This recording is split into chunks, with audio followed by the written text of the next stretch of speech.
frantic sirens Dopplered down the street.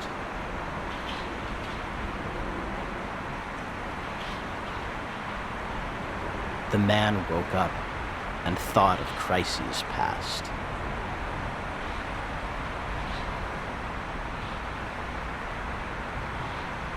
He had been here about a week, lying on a torn-up piece of cardboard, insulating himself with trash from the wind and the cold stone of the building. It was rare to find a spot like this, where no cops or supers or other homeless came to bother him. His luck was lost on him now, though. Since the onset of the pain, he could think of nothing else. He'd spent 4 days tormented with constipation. Earlier today, he'd given up the last of his dignity and strained, without success, to shit himself right where he lay. At least that distracted him from the persistent knot in his lower abdomen.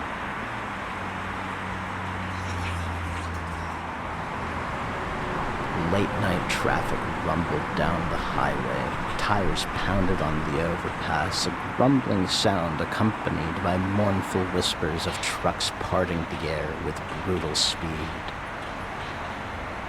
He growled at a passerby. The pain made him nervous, like a feral cat, aggressive and afraid. The stranger looked forward, undaunted, but quickened her pace. This was as close as he'd come to speaking in the last 3 months. After leaving the shelter, he'd slowly abandoned most of his vocabulary, leaving only barked warnings, glares, and an outstretched hand. When she passed, he relaxed and refocused his attention on his bowels. The nearest streetlight flickered on. He stared at it, allowing an imprint to form in his vision, distracting himself from his body. After holding his view a few minutes, he closed his eyes and stared at the after image. The streetlight shone through his eyelids, surrounding the image with a background of dull red.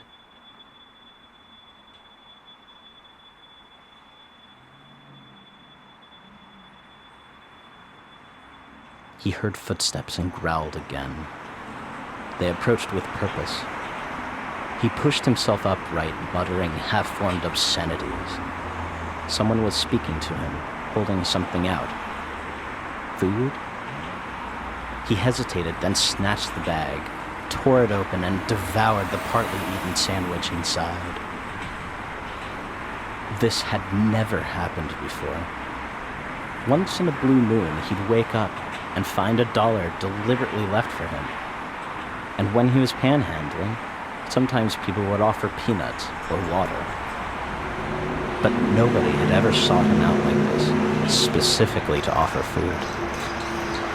Except for this guy. Or girl. Either way, now they were gone. After finishing the sandwich, he felt pressure in his chest. He remembered the last time he tried to eat, a few days ago.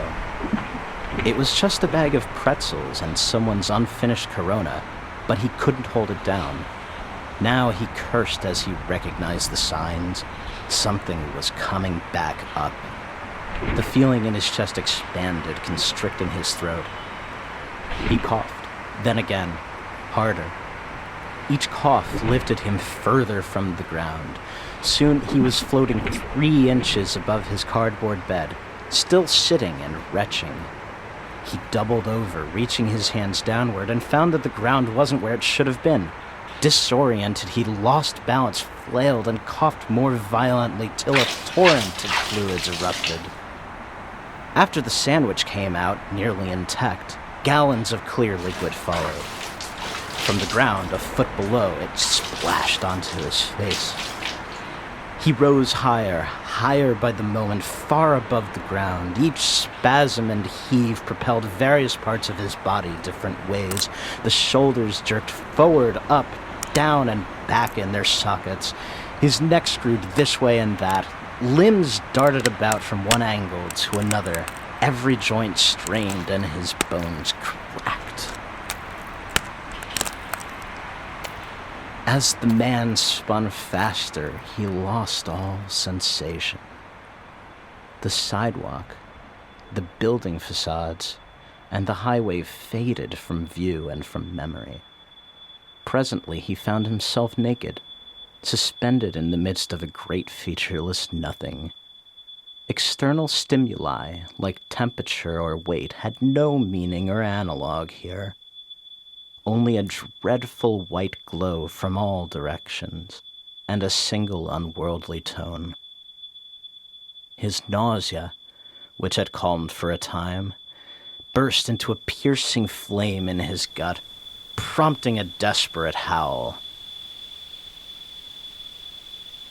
And, as if by the turn of a faucet, the shit flowed from him.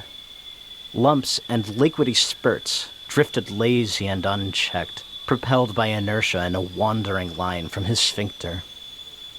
The vomit returned too, strangling but not silencing his cries.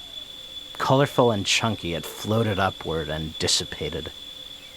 Liter after liter, more than his body could ever hold, spilled from both ends without slowing. His hands drifted by habit to his crotch and found his cock erect. He pumped mechanically, and it swelled to gigantic size, till it was nearly as long and thick as his legs, bright red with purple blotches. His motions grew more frantic and vigorous. Old sores opened up, spilling blood and pus. The organ sputtered and sprayed like a hose, adding bloody splooge to the continuing discharge of bile and crap. Implacably, his emissions filled this place. Its first material visitor was leaving an indelible mark.